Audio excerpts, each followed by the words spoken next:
from PRX. Ladies and gentlemen, boys and girls, and friends beyond the binary, trees and multiforms, it's time for the podcaster, or the padcaster, who's unable to equate his life with sand, but he's in touch with the sand person, to give you a dream, ideally, or, restful night without whatever you prefer, because it's time for Sleep With Me.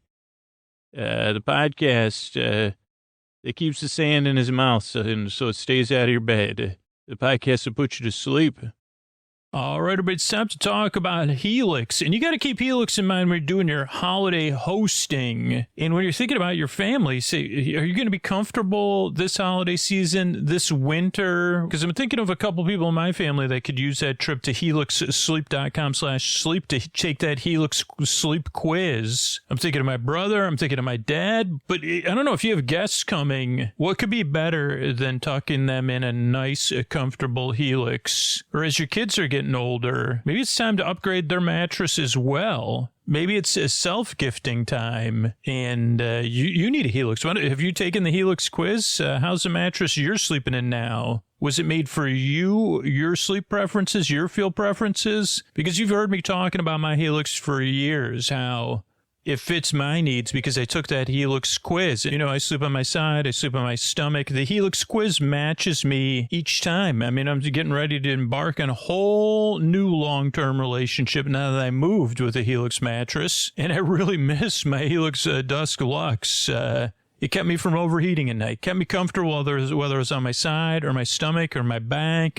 But it's not about one mattress to fit everyone. It's about matching you with a mattress that's going to fit you and your needs or you and your partner's needs. So take that quiz. See helixsleep.com/sleep. You deserve a new bed. Your guests deserve a new bed. And of course, Helix has an amazing deal for our listeners. So go to helixsleep.com/sleep for 27% off site-wide during their Black Friday sale. This offer is exclusive for listeners of Sleep With Me. That's helixsleep.com/sleep for this exclusive offer. 27% off site-wide. Make sure you enter our show name after checkout so they know we sent you. That's helixsleep.com/sleep. Thanks, everybody.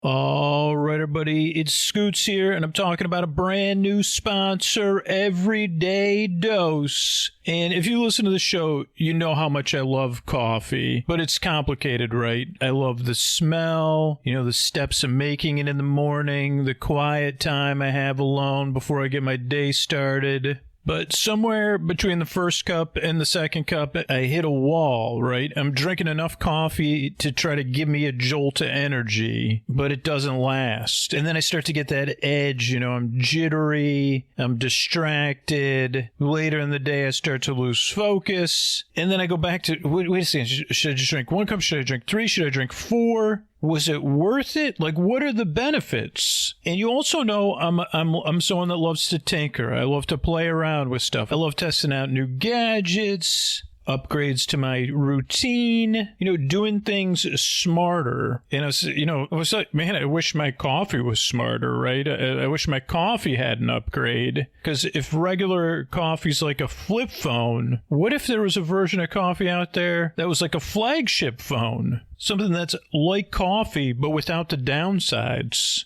And that's when I found Everyday Dose.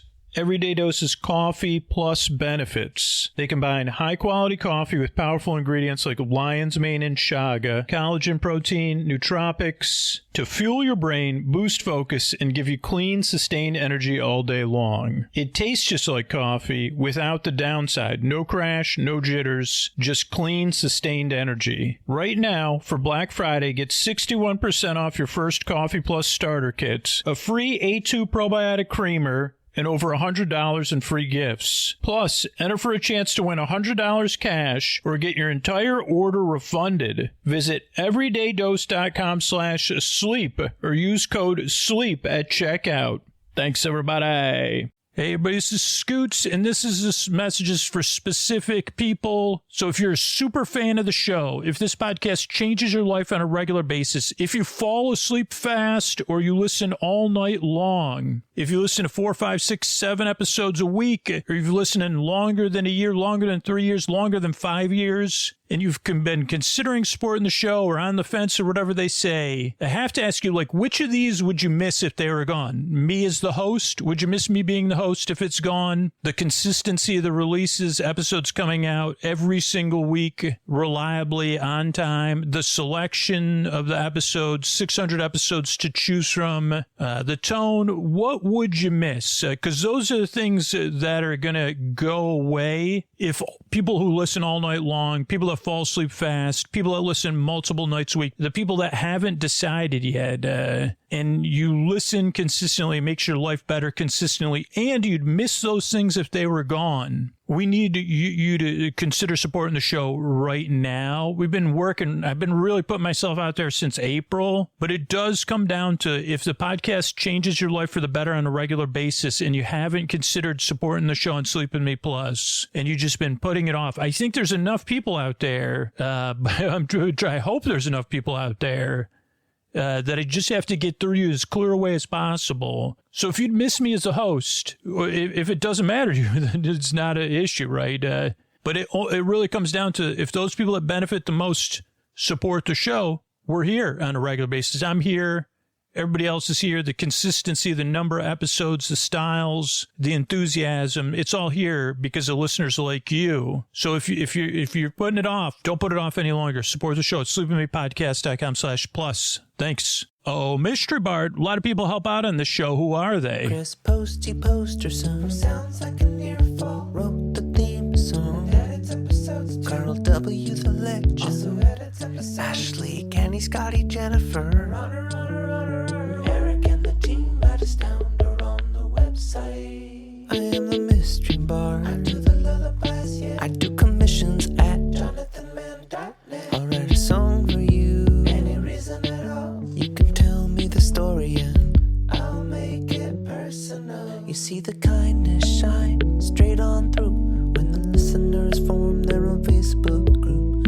Keith, Stacy, Sarah, Julie, and Jennifer. These are your moderators. Get support dear Scooter on Patreon. Buy the merch and support the sponsors. You can find anything you want at sleepwithmepodcast.com. And we're so proud that we could dance. Rusty Biscuit, Lois, Hannah like banana. Leah does the transcripts. Thanks, Mystery Bard. And don't forget, the most comfortable way to listen to Sleep With Me is with sleep phones. You can get sleep phones at sleepwithmepodcast.com/sleep phones and you sleep with me for $5 off at checkout. Sleepwithmepodcast.com/sleep phones. You sleep with me at checkout. What do you say we get on with the show? Hey, you have all night tossing, turning, mind racing, trouble getting to sleep, trouble staying asleep? Well, welcome. This is Sleep With Me, the podcast that puts you to sleep. We do with a bedtime story. All you need to do is get in bed, turn out the lights, and press play. I'm going to do the rest. And what I'm going to attempt to do is create a safe place where you can set aside whatever's keeping you awake, whether it's thoughts, feelings, physical sensations, noise, travel, changes, disruptions in your routine, trouble saying routine, like your work schedule, like changing shifts, or if you work on a shift where you have to sleep during the day, late night wake ups, whatever's keeping you awake. I would like to distract you from that and create a safe place where you feel comfortable, earn your trust, so you can let your guard down in a way where you say, okay, I'm gonna chill here, I'm gonna relax and take almost like a warm bath, but you don't get like you're in bed instead. So you say, okay, well, I don't have to worry about being friggin' wet and then getting in bed or being, and then like a draft. You don't have to worry. This is one podcast. Well, I think all podcasts, you don't have to worry about drafts. But, like, I don't think. Well, this podcast you shouldn't have. Hey, okay, here you go. I'll just do, just in case. Hey, by the way, could you shut the door? Can you stick something underneath there? We don't want a draft in this podcast. Here, I'm tucking something underneath that door there. Crossbreeds, maybe. Okay, so I guess I'll get back to that. Yeah, I'm going to create a safe place by sending my voice across the deep, dark night. I'm going to use these lulling, soothing, creaky, dulcet tones, pointless meanders, tangents. I'm as distractible as any pet. I'm trying to think what's the most distracted pet. Distracted pets. They could be okay, let's think about that. What would that be? Would that be a book title? Another book title? That'd be more like a coffee table book with photos of distracted pets and made up books. I've been on a roll of making up books that I have not gotten around to remembering even. I was in Seattle for PodCon, and some lovely listener came up to me and said, well, how many books do you keep a list of books on Gingerbread Press that you're not planning on publishing? And I said, it was such a lovely moment. Like, really, I said, I just laughed, and they laughed with me. And I said, in all honesty, I do wish I did have that, and a phalanx of attorneys to say, oh, by the way, distracted pets was the idea Scooter thought of and hasn't followed through on.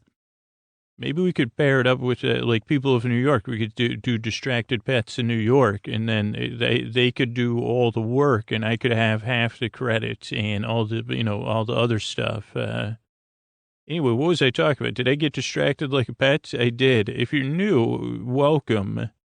Let me tell you about the structure of the show and what to expect a little bit real quick. Show starts off with about 4 minutes of business, and we have some business in between the intro and the story. So that's how we keep over 650 archived episodes of the podcast free. And so that's kind of huge, is the support we get from the sponsors and the listeners that support them. So thank you for listening to that part. Then we have an intro. Usually the intros are about 12 to 14 minutes, where I try to explain what the podcast is, and then I get distracted like a pet. And so it's about 12 to 14 minutes. It's a show within a show. Some people skip the intros. A lot of people fall asleep during them. Some people get ready for bed. Or call their pets in. Those pets wouldn't be distracted. They'd be focused. They say, oh, it's time to listen to Scoots. The one human who's like, I guess, who's so distractible, it kind of helps us chill out, us pets. Because he's kind of, his production, this is really part of the podcast, is the creation of the podcast and the work that goes into it. In some sense, I'm soothing myself and saying, hey, I've been there in the deep, dark night, sleepless, and I want to help you because I know what it's like being there tossing and turning. But I got distracted. I just went on that tangent to say, check in with you and say, hey, that's why I make the show. Pets, humans, like bird friends. I was going to say aviation friends. If you need to sleep on a plane, this podcast works. So the intro is a show within a show, a bit like a monologue, heavy on the log. Then there's tonight we'll be talking about Doctor Who, and it'll be more like a bedtime story. So even if you don't watch Doctor Who, or if you do, it'll be more like just hearing a bedtime story with characters called the Doctor and Rose.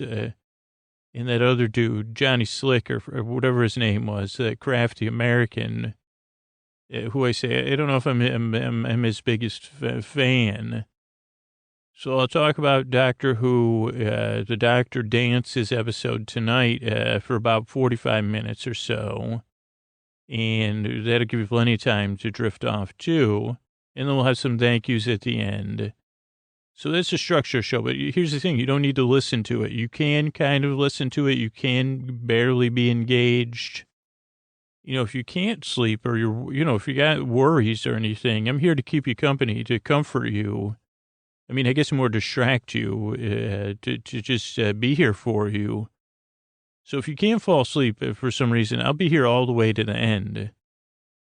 But you don't need to listen to me. You can listen, or you can kind of listen, and ideally, I slowly slip through your fingers. I take your mind off what's keeping you awake, and slowly you drift off into dreamland.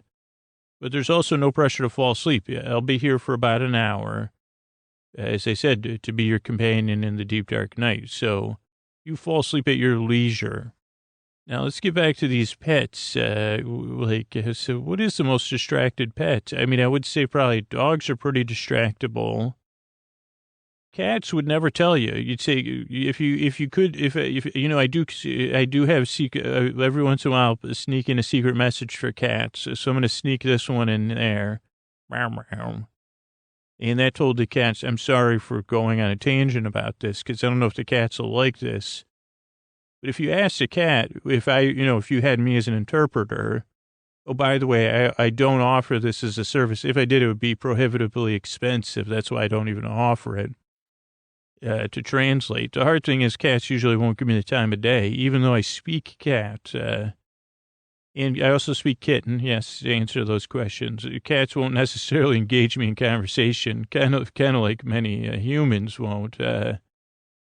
But if I could engage a cat in conversation, I'd say, are you distracted? They'd say, like, you think they're going to answer that question? That's what the cat would say. You think I'm going to answer that question? Or who, me? Distracted? I mean, Garfield was distracted, but who was more distracted, Garfield or Odie? Like, unless you had lasagna, Garfield was usually focused on a plan. So I guess I'd say cats aren't very distracted, or if they are, they're going to cover it up. And they say, okay, well, that's not getting us anywhere, especially for an intro. You know, other pets, I'd say, like other pets I've had dogs, cats, gerbils. I'd say gerbils, there's no way to tell either. Gerbils are more busy, I'd say, than distracted. And you'd say, well, yeah, like if we're going to run on this wheel, then I'm going to run around in the circle here. Then I'm going to, build a nest. Then I'm going to sleep. Then I'm going to drink. Then I'm going to lick my salt lick. I don't know if gerbils are supposed to have salt licks, but I just picture one in my mind. So that gets rid of gerbils. Turtles, I'd say no. Yeah, turtles, like, no, I'm wise. Why you got to ask me if I'm distracted? I'm wise. What were you talking about? And I say, you turtle, you're just using your wisdom to be silly with me now. The turtle say, oh, yeah, totally. Yeah, we don't get distracted because we're too wise. Owls are also purportedly wise, but they're not really, they don't make good pets from what I hear. I'm trying to think of what other pets I can talk about that are good. You know, there's also, like you say, well, there's not a lot of pets you can talk about on the sleep podcast. Cats and dogs, easy. Turtles, yes.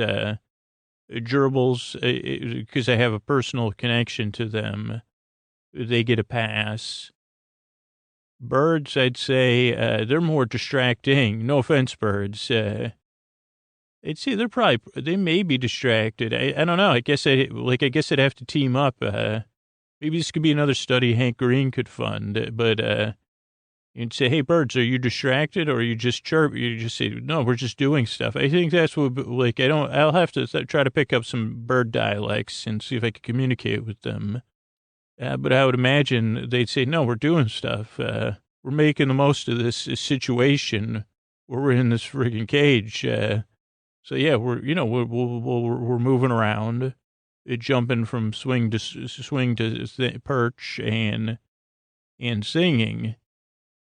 And looking at you, and you're trying to look at you. No, we're up to stuff. We're not distracted at all, unless there's something So I guess, no offense, dogs, but you may be the most distractible, other than me. So I'd say, but I think what I was saying earlier was that I'm more distractible than all pets, and I think I still have that title until someone can email me. They say, actually, I have a pet of this. I don't know, Ricky Tikki Tavi's another favorite pet of mine, just because I watched that movie so many times as a kid.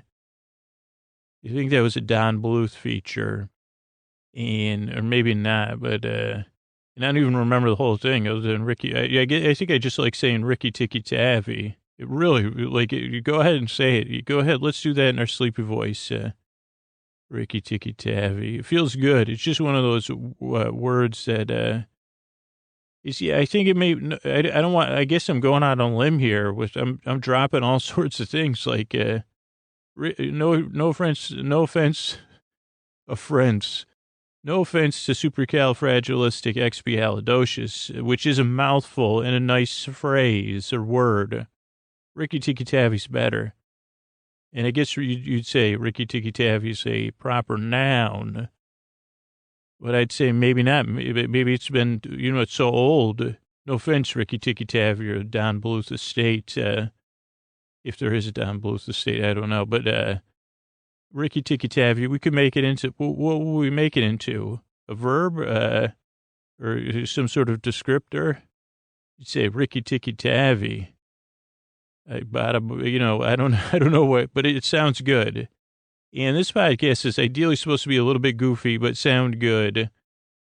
And that was a pretty distracting intro, and that wasn't even intentional. I somehow ended up at Ricky Tikki Tavi being the definitive comforting phrase. Maybe that'll be like every year, the last 2 years have been the year of self-care. How about what if 2018 we just substitute the year of Ricky Tikki Tavi? And that could be self-care. You say, well, it's soothing. More soothing than saying self-care is saying Ricky Tikki Tavi. And I think it is just a combination. I mean, and this is another thing that the scientists could study. They say, well, when I say Ricky Tikki Tavi, it makes my brain feel good. I don't think it's ASMR. But it is in that Tavi. But Tavi by itself is pretty good. But when you have Ricky Tikki before it, it's like, I don't know. I mean, I don't know if it's my mitochondria talking or what, but sticking in the Golgi apparatus, you don't need to look into my finance box to check my status to pander to certain fans. But anyway, so let me get back to the podcast and new listeners. I would posit that the Taviing of the Rickies and the Tickies may have distracted you from whatever was keeping you awake. And this podcast, it's not a little bit silly. It's pretty silly. It's pretty goofy, but it's well intentioned. It's here to help you fall asleep and to take your mind off of stuff. And I hope I can help you with that. If you're new, give it a few tries. It's free. And so there's no harm, no foul. You don't need to like it. I hope it can help you. Most reviewers say it took 2 or 3 times before I started. First 2 or 3 times you're skeptical, naturally. For a person that said Ricky Tikki Tavi 85 times, and I'll be saying it the rest of the night. I'm not kidding. I'm going to get in the bathtub later. And I'm going to say, Ricky Tikki. I guess if I say it like that, my neighbors will even laugh harder when they see me getting my mail. But I'm going to say, Ricky Tikki Tavi. I can see someone, Ricky Tikki Tavi now in a smoking jacket, smoking a cigarette, looking at me. Okay, anyway, let's move on. So anyway, I'm here to help. Give it a few tries. I appreciate you checking the show out. Those of you that keep coming back, I love you. Really. Thank you so much. And I'm so glad and honored to be able to help. And I work very, very hard on this show because I believe in it. I believe you deserve a good night's sleep, and I'd like to try to give it to you. And this is the only way I know how to do it. So thanks for coming by, and let's keep the show going. Hey, everybody, this is Scoots, and this message is only for super fans of the podcast, people that, particularly if you listen all night long or you fall asleep fast, listen 3, 4, 5, 6, 7 nights a week, or you've been listening longer than a year, longer than 3 years. If that's not the case, this is not a message directed at you. But if you're in one of those groups, you're just like, this podcast has changed my life so much. I do have to ask you, would you miss the podcast if it's gone? And if the answer's no, or nah, I'd find something else, or yeah, no, I have 3 sleep backup podcasts, don't worry about it. But if you would miss this podcast if it's gone, and you have not considered supporting the show on Sleep With Me Plus, We really do need your support. We've been trying to get it since April, and have been really working hard at just getting your attention. And it's fine if you've decided not to support the podcast, but if you've considered it and are putting it off, don't put it off any longer, because if you miss the podcast, if it's gone, and you haven't considered supporting the show on Sleep With Me Plus, I mean, not only do you get tons of amazing bonus content, but it's what keeps the show around. So if you'd miss the show if it's gone, and you haven't considered supporting the show on Sleep With Me Plus, please try it out right now. Right now. Don't wait till tomorrow. Set up the bonus content tomorrow. But if you'd miss a show, if it's going to take action right now, sleepwithmepodcast.com/plus. Test it out. See what you think. And become a part of the future of this show. And it'll be around. That's at sleepwithmepodcast.com/plus. Thanks. All right, Hoovians, we're back and we're talking about episode 10. Series 1, Season 1, The Doctor Dances. What a good title for an episode. And I would say the Doctor does not disappoint, but what's disappointing is my lighting. So you won't even know I'm gone like usual, but I'll be back in the blink of an eye. Okay, I'm back. And this is a recap of last week's episode where there's like a big snoring. Like there's this weird sympathetic vibration where everybody in London is snoring the same way, like a cartoon character. When they snore, they say, "Mommy, mommy, mommy." I don't know. I guess I never figured out last week if it was on the inhale or the exhale.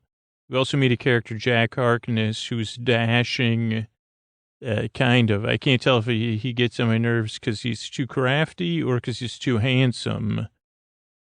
But either way, there's the recap of last week on the episode, and it rolls right into the new episode kind of seamlessly.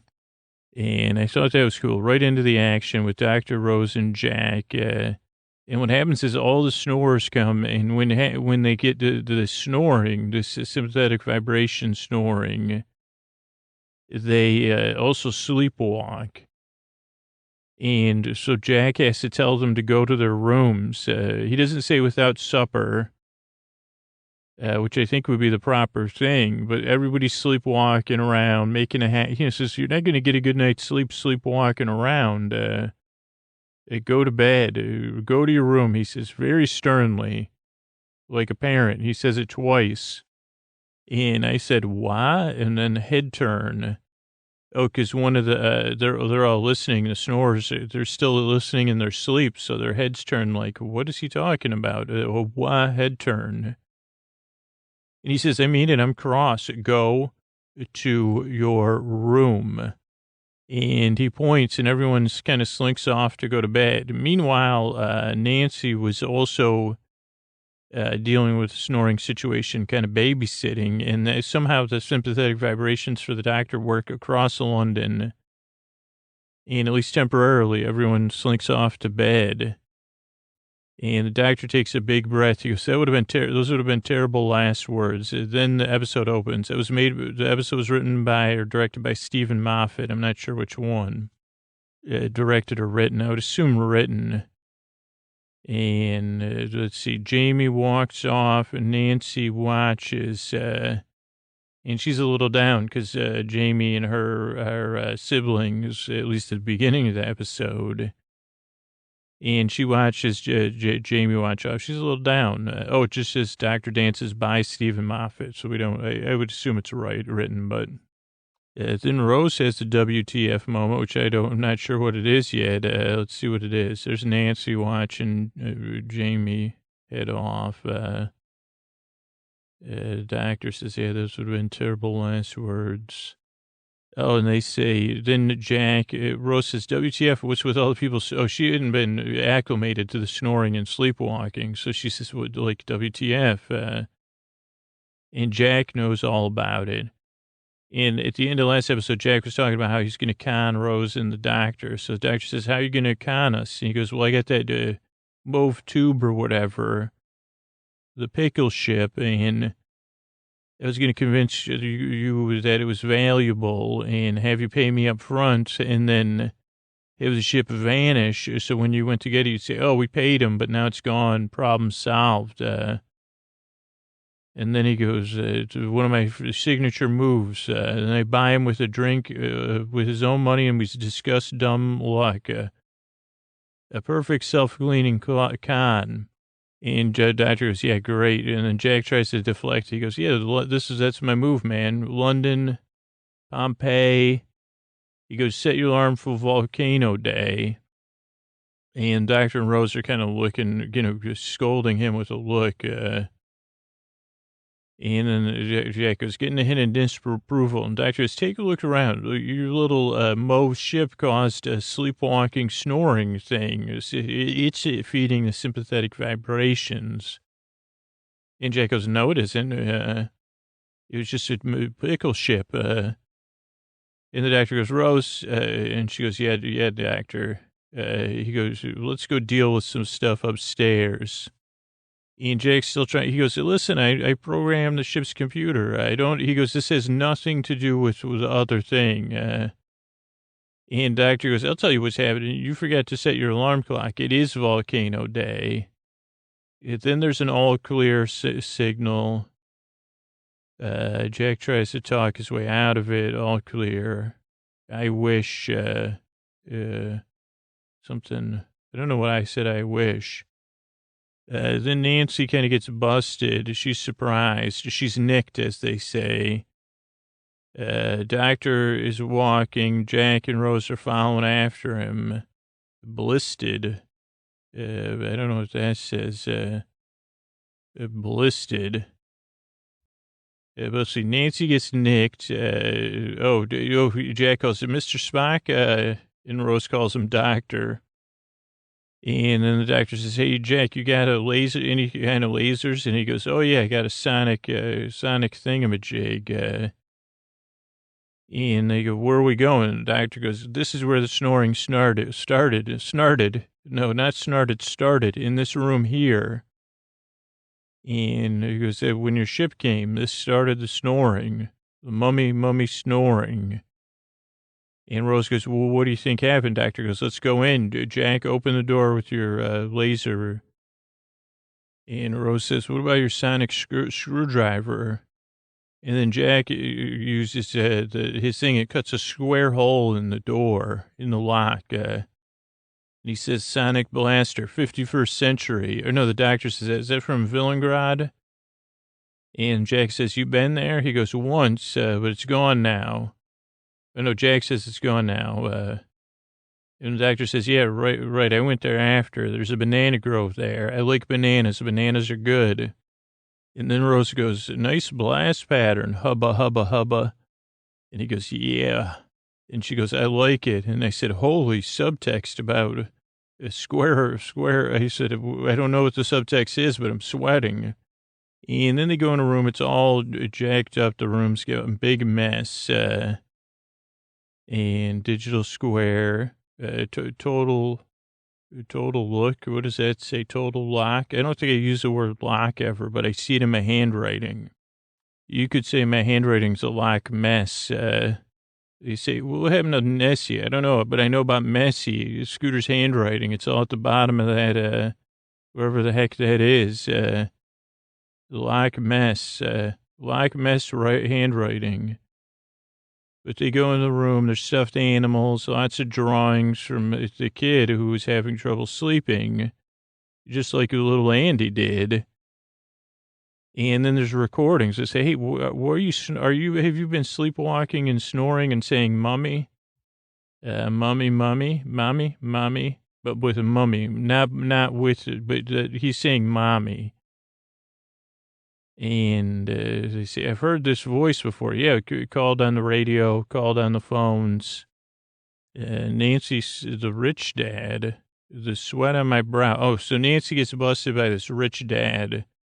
And he says, thanks for taking my food. I got it with the sweat on my brow. And Nancy says, really? He goes, is there anything else you'd like to take? She goes, yeah, some wire cutters. He goes, why? She goes, I got to get through some wire, a torch, which I think is a flashlight. And I'd like to get some more food, by the way. And she goes, by the way, he's complaining. She goes, why do you have so much food when there's all these cutbacks? And she goes, you got more food than everyone else. She goes, there's something strange going on. And I didn't know if it was subtext or what, but like, how Nancy had something on him.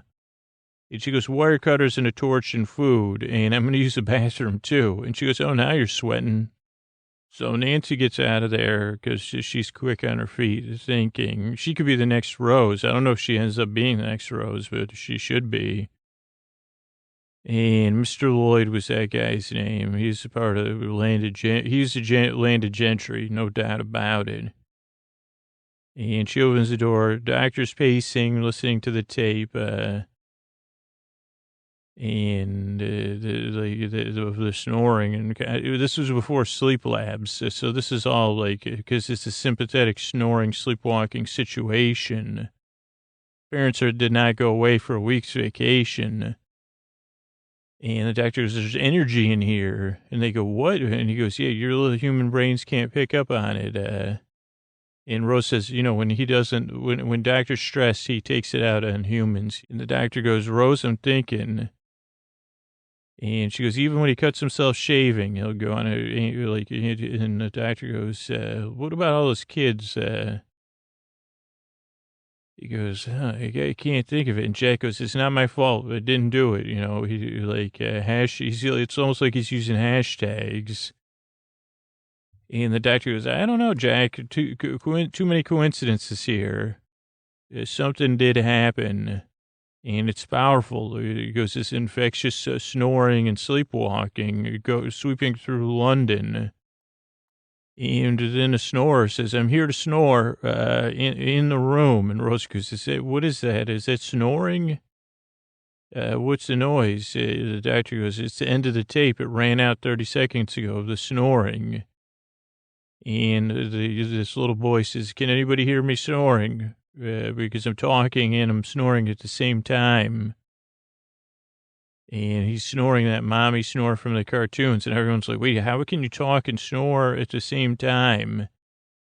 And they say, okay, well, we got to get out of here because we don't want to get to snoring, sleepwalking, sympathetic vibration.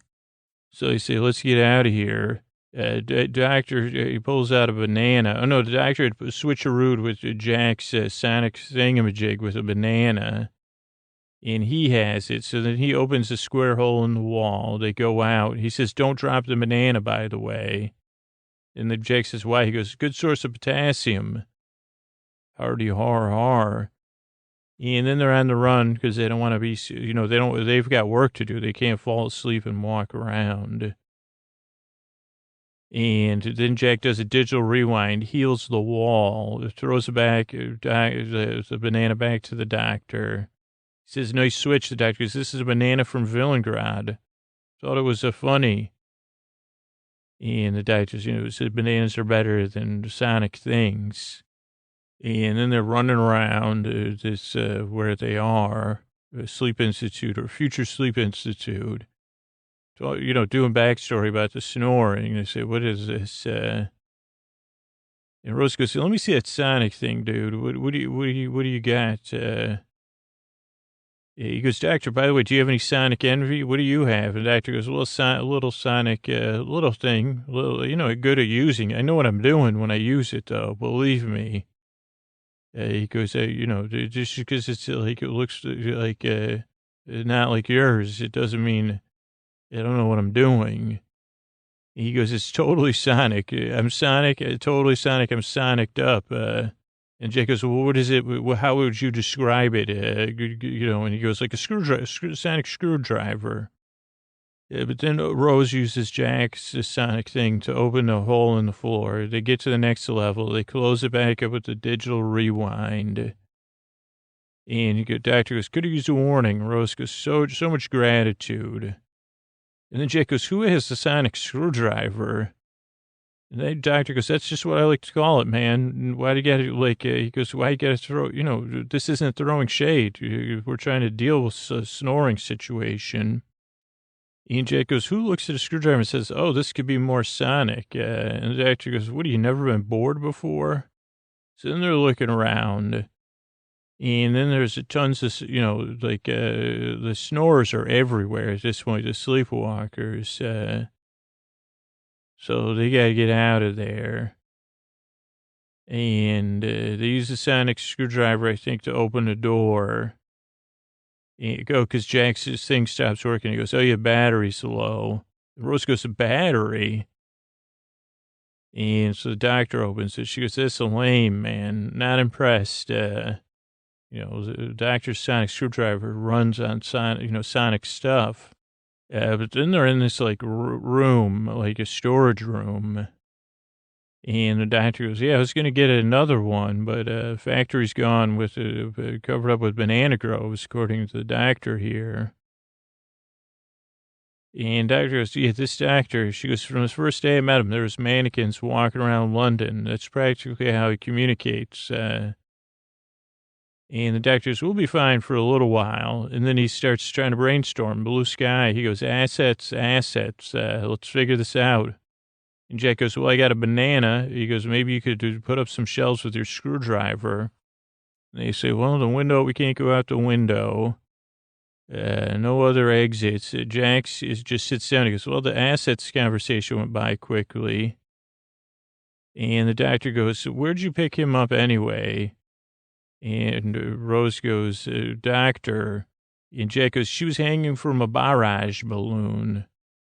And he goes, I was on an invisible spaceship. I didn't have a chance. And the doctor's, okay, have we missed anything? Let's go over it again. And then he looks over and Rose goes, yeah, Jack just disappeared. Then we go back to the kids of London. And it's very Dickensian. There's a kid typing on, it's all the orphans. There's a kid typing on a typewriter. He says, I'm sending them a letter. They're waiting for Nancy to come with the food because they kind of need Nancy. She's their leader.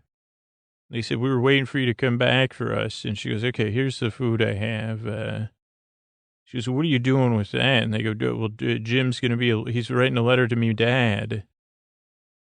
And she goes, how are you going they're giving the kid they go, how are you going to send it? He goes, in an envelope. And they go, you can't read or write. He goes, I don't need to. I have a machine. And then they go, can you cut it out? And then Nancy goes, okay, let's just, she goes, let's just take a breath here. And they go, Nancy, we need you. You're a leader. And she goes, listen, tonight was a little bit wild and I need you all to, and they say, why do you have wire cutters? And she goes, I need you all to take better care of each other because you got a sonic screwdriver, snoring, sleepwalking situation to deal with. And she goes, I need you to all, keep an eye on one another in a non-Dickensian fashion. And she goes, I figured out the whole sleep. She goes, I figured out this thing. Otherwise, everyone's going to be walking around snoring, saying, Mummy. And she goes, it all started with my little brother, and he's going to follow me around sleepwalking and snoring. And they said, well, and then she goes, look at my brother's typing in the typewriter already, from a distance. And he's snoring. The sympathetic vibrations from her younger brother are so strong that the snoring is coming through on the typewriter, almost like a telegraph. Type, why's typing? Why? He's always coming, always snoring. She says, plenty of greens, eat plenty of greens and chew your food. And then Rose is there. She goes, how come all the great looking ones always vanish? And the doctor goes, what? And he goes, not that I'm insulted. And she goes, I mean, humans. She goes, he's just devastatingly handsome. Unlike other people in the room that are, just not bad. And the doctor goes, thanks a lot. And then Jack calls in through a radio, an omcom.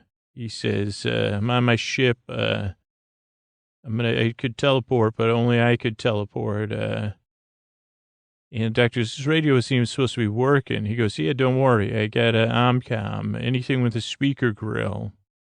And the doctor goes, that's weird. The child can omcom too. Wonder what technology is driving those things. Hintity, hint, hint, hint. He goes, he's been omicoming me on everything. And Rose goes, you're kidding me. And then the kid comes out and says, I'm coming to snore. I'm sleepwalking and snoring, Mummy. Coming by. I want you to sleep and snore with me, too. Coming to find you. And then Moonlight Serenade comes on. Jack goes, hey, he's playing it. He says, Rose, you remember that one? Moonlight Serenade. And he plays. Rose sits around in a chair, like rolls around in it. And the doctor goes to full subtextual banter of the after dark nature here. And they're talking about dancing, but I said, this is like, this is syrupy and thick. Also, they show Nancy sneaking in behind the things, but she says, the actor's still working. Rose goes, what are you doing? He goes, I'm going to resonate the bars. And Rose goes, you don't think Jack's coming back? And the doctor goes, I don't think so. And Rose goes, do you trust him? He goes, why do you? And she goes, despite the fact, other than that he's devastatingly handsome, he did help me when I was on a barrage balloon. Bloke-wise, that's right up there with flossing. And then she goes, yeah, I like him. I trust him because he's like you, except with the dating and the dancing. And the doctor goes, sorry, what? He goes, you assume I can't date or dance just because of what? Or it's just not with you? And she goes, what do you mean? And he goes, you just assume I don't dance. And she goes, are you telling me you want to dance? And she reaches out his hand. The actor goes, 900 years old. I've been around a bit, but I think you could assume at some point I've danced.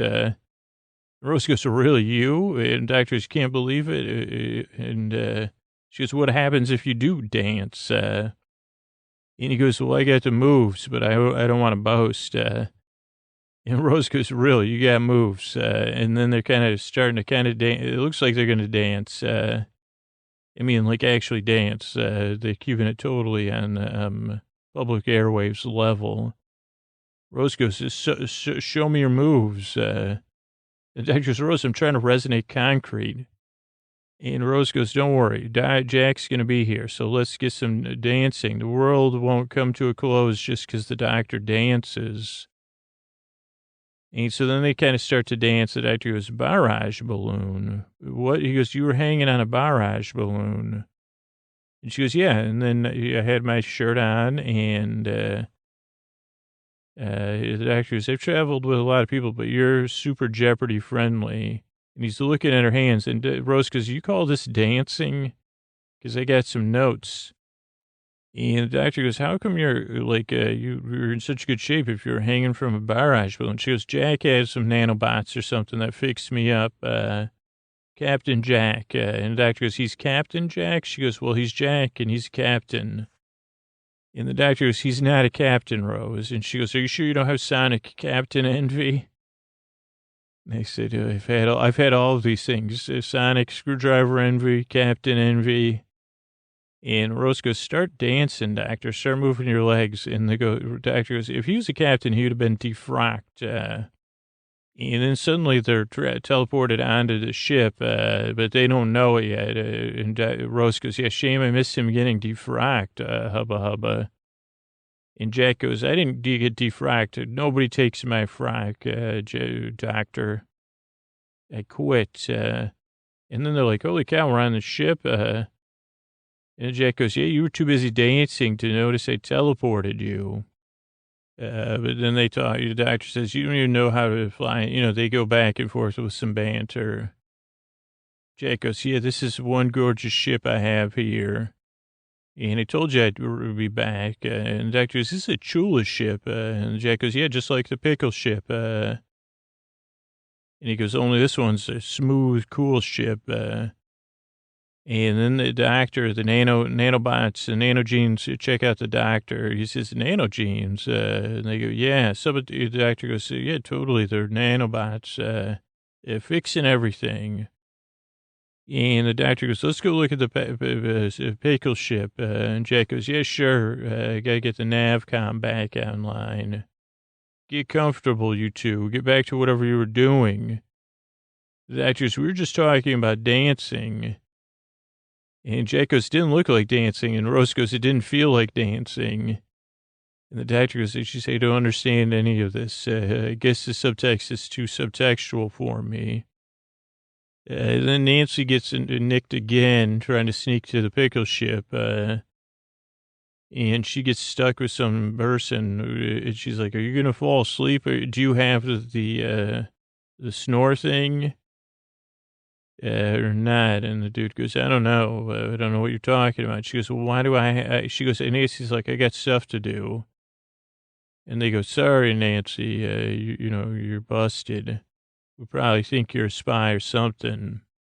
Then we're back on the ship, and Rose is like, so if you were were you a time agent, and now you're trying to con time agents? And Jack goes, I don't do it for the money. I do it for the, the love of the game.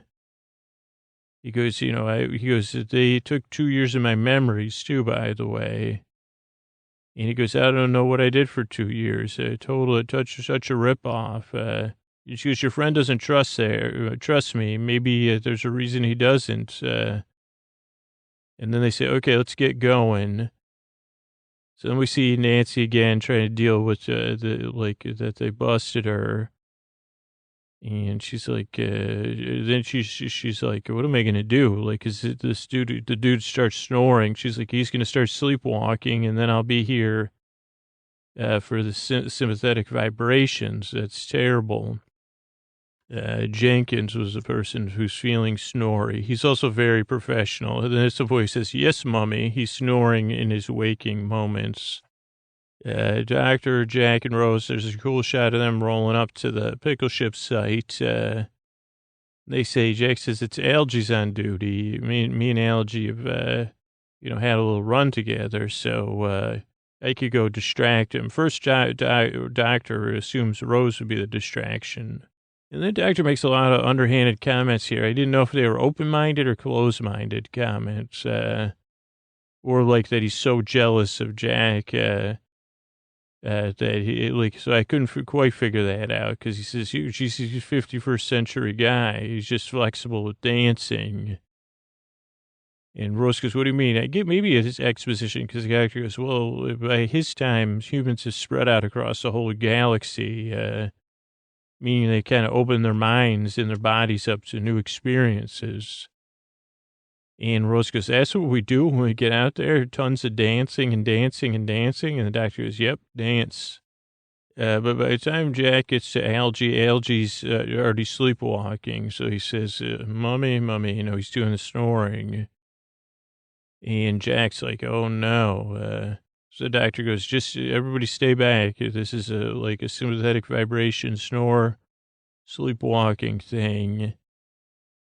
And they hear all the, and then they say, Jesus, like a lot going on here in London, WW2. So they say, we got more things to worry about.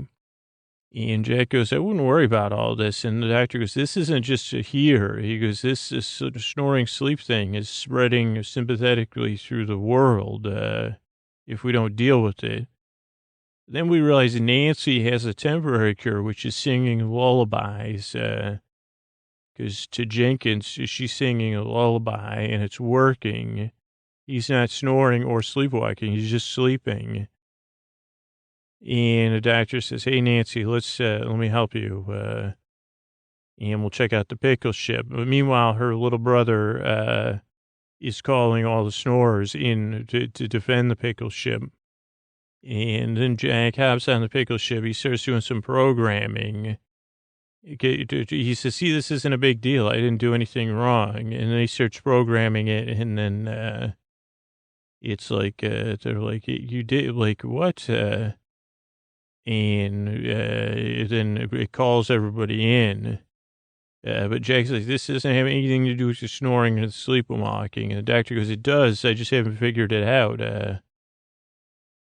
And Jack goes, Jesus, this is my, like, he goes, those are emergency protocols. All the sleepwalkers start converging. Jack says, heal up the barbed wire, Nancy and Rose, with a sonic screwdriver.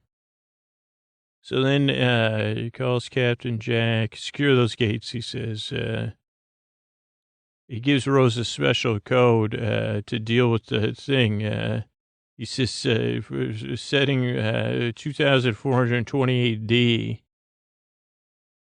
She goes, what? He goes, that's a reattaching barbed wire setting.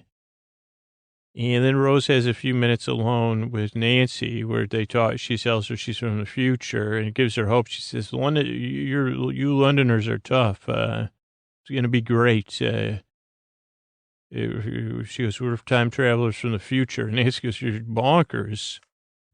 And Nancy goes, I don't have much hope here. And Rose goes, you can, Nancy, you can, you should. You're a real leader. And I'm from London, so it's going to be great. Then they look in the pickle ship. It's empty. So Jack says, see, it totally exonerates me. And the doctor goes, what did you think would be in a pickle ship, Jack? Why do you think a pickle ship would be flying around? And doctor goes, Rose, do you know? And she goes, I don't know. And he goes, yeah, you do. And he does like a little flourish. Rose goes, oh, the nanogenes.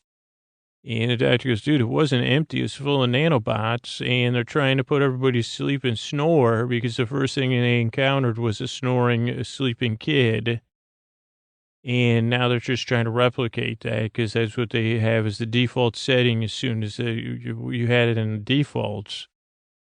And they go, they can do that? And the doctor goes, yeah, just a quirk of matter. Nothing to a nanogene.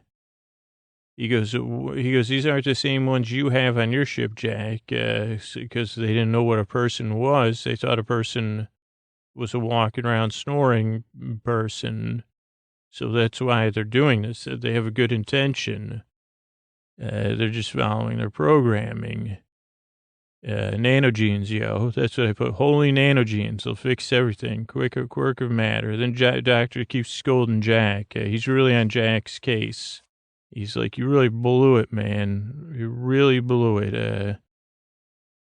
And I don't even know if there's anything we can do about it. We're all going to be snoring and sleepwalking soon because then the whole snore crew shows up. The doctor's really working hard at the ship. And Nancy's like, Rose, doctor goes, well, all the sleepwalkers are here to gather around and sleepwalk and say, mommy, mommy, mommy. And they go, doctor goes, because they're one with the ship because of the nanobots. And the doctor goes, this is a Chula. He goes, this is a Chula situation. He goes, now, he goes, I don't know what to do. Too many people, too many snores, too much sleeping. And they're all standing around. The doctor goes, or Jack goes, why aren't they coming in? And the doctor goes, they're waiting for their commander, the kid. Jamie, Nancy says, not the kid. His name's Jamie. And Rose goes, man, is there a ticking clock in this episode? The doctor goes, yep, any second, Jack goes. And the doctor goes, too close to the volcano? And then Nancy says, Jamie's just a little kid. How could he start a sympathetic sleepwalking vibration? And the doctor goes, well, kids love their mommies, and especially even when they're asleep. And they go, what are we going to do? And Nancy goes, well, it's kind of my fault. And the doctor goes, no. He goes, huh? And then he goes, oh, wait, I get what you're saying. And he goes, okay. He goes, well, you're an excellent lullaby singer, right, Nancy? And Nancy goes, yeah, but this is not the situation to be singing lullabies. And then Rose goes, Jack, why don't you teleport us all out? He goes, well, I can only teleport myself out, by the way. And doctor goes, well, it's a volcano day, Jack. Do what you got to do. And Rose goes, no, Jack, don't do it. And then he looks at her. He teleports out. The doctor goes, okay, Nancy, I got it. You got to think of your brother and start singing lullabies.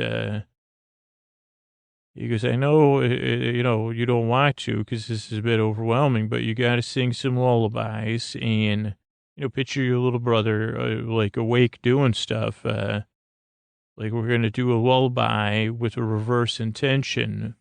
We're going to comfort the sleepwalkers and snorers awake. And Nancy goes, it doesn't even make any sense. The doctor goes, trust me on this one. The future of the human race is in your hands. And then Jamie walks up to Nancy and she starts singing a mummy lullaby. I can't sing lullabies here. She goes, yeah, I'll sing to you, Jamie. And she actually gives him a little hug, and then the nanobots fly around, and they hear the lullaby, and then they say, oh, wait a second, we can wake him up. We get it. He was just asleep. The lullaby alerted them. Oh, totally. We got to undo. We didn't mean to put him in such a deep sleep where he's snoring. And so we see the nanogenes. Everything's great with Jamie. The doctor's like, come on, nanogenes, figure it out during the part where we weren't sure was going to happen. And Rose goes, what's going on? Doctor's kind of it doesn't make a lot of sense to explain it, Rose. But he goes, come on, you give me a day like this. Give me this one. And then Jamie's back to normal, like a normal kid, a rapscallion, I'd say. And the doctor's so happy. He's like jumping around, hugging Jamie. He says, 20 years till pop music. You're going to love it. And he goes, this is great singing, by the way, Nancy. Good job. And then they see like that other trouble is coming. And then Jack's spaceship comes in. First Rose goes, what about all the trouble that's going to come? And he goes, it's taken care of with psychology. And then Jack comes and rescues them. And Jack goes, okay, hey, I'm going to put this in stasis and hit the road. And he goes, Rose? She goes, yeah. She goes, I'll see you later. I love your shirt, by the way. And Rose goes, and then Jack flies off. And then the doctor spreads the nanogenes to all the other people. Well, he said it's Volcano Day. I forgot that was a cool line. With all the before all the snores got fixed. And he says, I'm going to email the upgrade. So he spreads the nanogenes to all the other sleepwalking, snoring humans, and they go back. The nanogenes love it so much. They do some dancing, and everyone wakes up and normal. And the doctor's even more happy. He goes, geez, this is great. Goes, you want moves, Rose? I got moves. And Dr. Constantine's there. So the doctor goes, Constant, doctor, keep up the good work. Take all credit for this one. And the doctor's like so jazzed. He's like jumping on stuff, giving speeches. And then the doctor goes, okay, everybody clear out. We'll get rid of the pickle ship. He goes, who am I to argue with history? And Rose goes, usually the first in line. He says, give me a day like this. Welcome back. Oh, yeah, Jack was riding a barrage balloon. And then Doctor and Rose get on the TARDIS. The next scene, he's so happy. He's like running on the ship. Or not running, but walking. Rose is just amused. He's like on fire, full of life and joy. She goes, you're beaming like Father Christmas. He goes, oh, man. He goes, remember you had a red bicycle when you were 12? She goes, what are you talking about? He goes, they need more days like this, Rose. And Rose goes, doctor, he goes, ask me anything. I'm on fire. She goes, what about Jack? Why'd he say goodbye? And the doctor goes, well, Jack, my competitor. Then we see Jack. He's on his ship. He's talking to his computer. Computer says, bad news, Jack. The barrage balloon is too big. That's it. And he goes, Institute Protocol 417, which is for martini with too much vermouth. So Jack says, oh, well. He goes, at least I ended it all and, go to the big farm as a handsome rapscallion. And I'm just going to sit here and look good and drink a martini. And then we see the camera pulls out from Jack drinking his martini, and we see it pulls into the TARDIS. And we're seeing out the TARDIS door into Jack's ship. And the doctor goes, hurry up then. Rose says, get on the TARDIS. And Rose and the doctor are dancing, like actually dancing, the Moonlight Serenade. And Rose is trying to kind of instruct the doctor. And he's trying to spin her. She's like, you're not very good at spinning me. Don't pull on my arm. No extra points for half, Nelson. And Doctor goes, I thought I knew how to do this stuff. He goes, close the door, Jack. You're going to be a draft. He goes, welcome to the TARDIS. Jack goes, this one's much bigger. And the Doctor goes, yeah. And Rose goes, I think what the doctor's saying is you may cut in. And then the doctor had walked off, and then he says, Rose, I just remembered. And then he starts dancing and snapping like solo. He's so happy. Almost like he's in love. He goes, I can dance. And Rose goes, actually, I was going to dance with Jack, Doctor. And the doctor goes, this is where a little bit. He goes, no, Rose, I'm going to dance with you. He goes, I'm sure he wants to dance with one of us. I'm not sure who. And I didn't know. I was like, okay, wait, was that a little passive aggressive or what? But then it kind of ends with this lovely scene of the doctor and Rose dancing and Jack kind of dancing with himself. But he's actually enjoying himself too. And just all a little bit gleeful, I'd say, full of glee. And that's how the episode comes to a close. And just a couple of things that came up. But one was the use of the word sonic, which I just wanted to define, according to Merriam-Webster, produced by or relating to sound waves, or involving sound, having a frequency within the audibility range of the human ear, or relating to or being at the speed of sound in the air, or about 761 miles an hour at sea level. So that's sonic. And then Stephen Moffat, I think we may have covered before, it was a Scottish television writer and producer who was a showrunner and an executive producer of both Doctor Who and Sherlock. He's also worked on the series Press Gang, Joking Apart, Coupling. He wrote Chalk, another sitcom, and he wrote when Doctor Who was revived in 2005, he wrote 6 episodes under Russell Davies, T. Davies, and then it was subsequently the lead writer, executive producer from 2009 to 2017. And then he 2010 to 2017 worked on Sherlock with Mark Gatiss, and he's won many awards. And he's like he's a OBE, so he's like what do you say, like a lord or something, or knight. So that's pretty cool.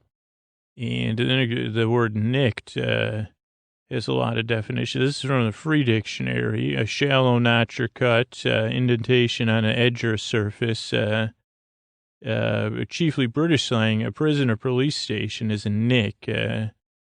So to be nicked is to be busted. A groove down the side of a piece to ensure it's correctly placed. In printing, to nick, to cut a niche or notch in, to cut into, to cut short, to cheat, or to bust. All those things are nicked.